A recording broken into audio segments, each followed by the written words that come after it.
My name is Anthony Drani, and I live on this cocoa plantation, which is situated in Wakiso. That is around 29 kilometers from Kampala, Uganda.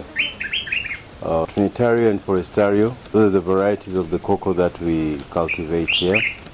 And it is a family farm which was purchased by my late father, Charles Drani, in 1978.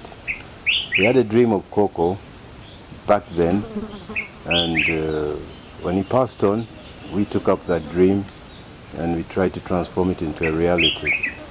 And with the help of Cross Atlantic Collective, we've managed to join the chocolate makers who are part of the platform, and we have increased the value of this product. It's very new to us. We are first generation farmers.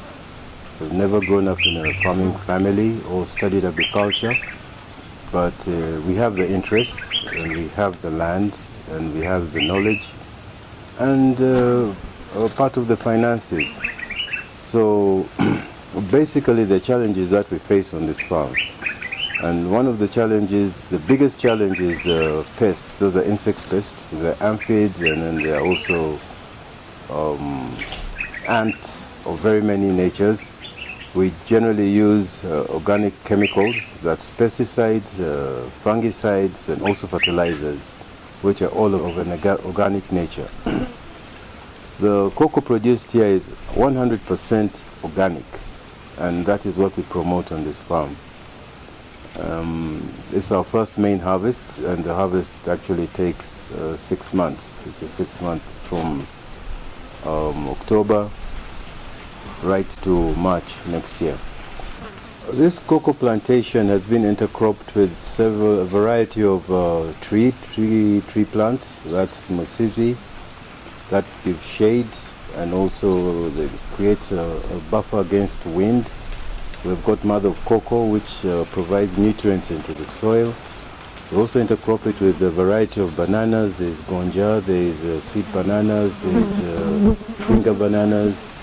We intercrop it with cassava and a variety of other vegetables which add nutrients, nitrogen, fixing, and other requirements that are required for the organic process. We emphasize on using natural elements to maintain that organic status of the crop. Thank you very much.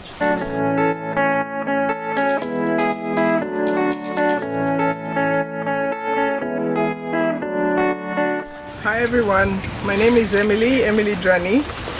You've just been listening to Anthony explaining about the farm, its history, our dad's dream, and I'm standing next to a nice big tree for our records, because we've just started. This will be our first harvest. We're having our first harvest in November, December, and I'm really excited. We're both very excited to be involved in not only cocoa growing but also cocoa processing. We're hoping that we'll be able to process chocolates, drinking chocolates, and any other products from cocoa.